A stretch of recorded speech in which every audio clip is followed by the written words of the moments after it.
আসসালামু আলাইকুম সম্মানিত ভিউয়ার্স, আপনারা নিশ্চয় লক্ষ্য করেছেন আজকে বাংলাদেশের বিশিষ্ট ৭৪ জন নাগরিক বুদ্ধিজীবী একটি যৌথ বিবৃতিতে স্বাক্ষর করেছেন।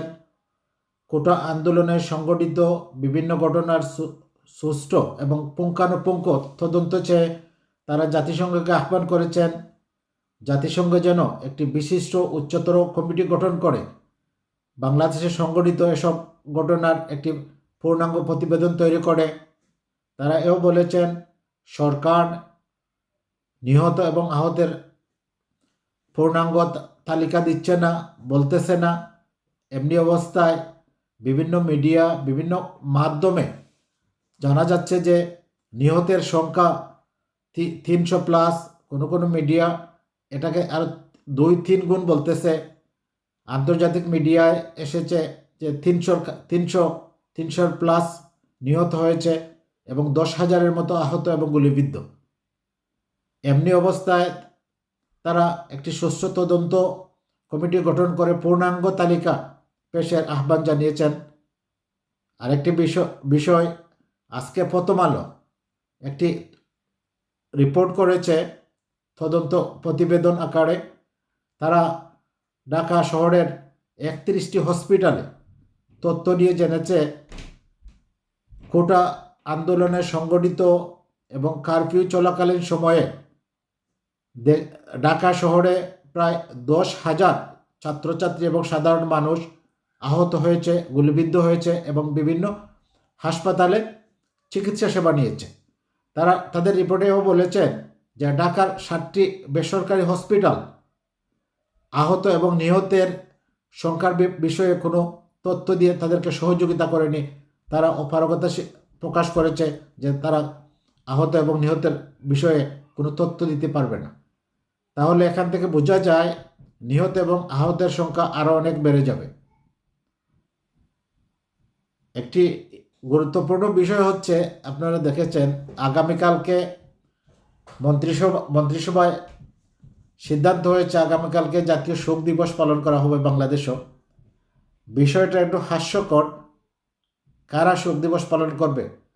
সারা বাংলাদেশের সব মানুষই জানে সরকারের আদেশ নির্দেশে এবং তাদের মাধ্যমেই আইনশৃঙ্খলা রক্ষাকারী বাহিনীর মাধ্যমে দেশে এই হত্যাযজ্ঞ সংগঠিত হয়েছে। গুলিবিদ্ধ করে শত শত ছাত্রদেরকে লাশ বানানো হয়েছে। এখন আবার তারা শোক দিবস পালন করবে। কিন্তু অনেক বুদ্ধিজীবী প্রশ্ন তুলেছেন যে যাদের সন্তান হারালো, যে যে মা তার কুল খালি হলো, যে ভাই তার ভাইকে হারালো, তারা সরকারের নির্যাতনের ভয়ে, গ্রেফতারের ভয়ে তারা পালিয়ে বেড়াচ্ছেন। যারা সন্তানদেরকে হারিয়ে পালিয়ে বেড়াচ্ছেন, ঠিকমতো শোক প্রকাশ করতে পারতেছেন না, তাদেরকে শোক প্রকাশের সুযোগ না দিয়ে সরকার যারা হত্যা করলো, হত্যাকারীরাই আবার শোক পালন করবে। বিষয়টা একটু হাস্যকরই বটে। আরেকটা খুবই গুরুত্বপূর্ণ নিউজ দেখছেন আপনারা।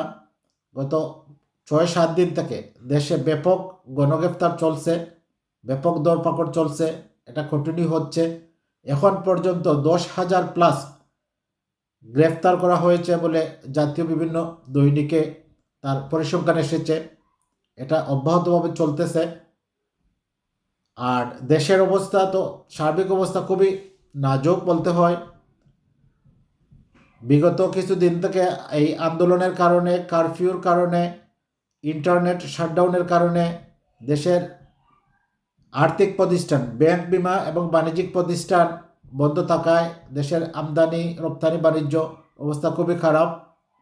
দেশের দ্রব্যমূল্যের খুবই ঊর্ধ্বগতি। আর এই আন্দোলনে আপনারা নিশ্চয় লক্ষ্য করেছেন বাংলাদেশের সকল প্রবাসীরা বিভিন্ন দেশ থেকে আন্দোলনের সহমর্মিতা জানিয়েছে, মিছিল মিটিং করেছে, সমাবেশ করেছে।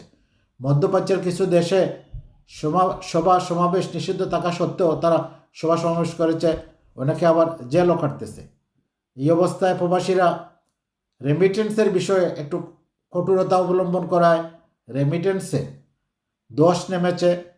10 দিনের একদিনের রেমিটেন্স 10 দিনেও বাংলাদেশে যাচ্ছে না। এই অবস্থা চলতে থাকলে দেশের আর্থিক খাত, বাণিজ্যিক খাত এবং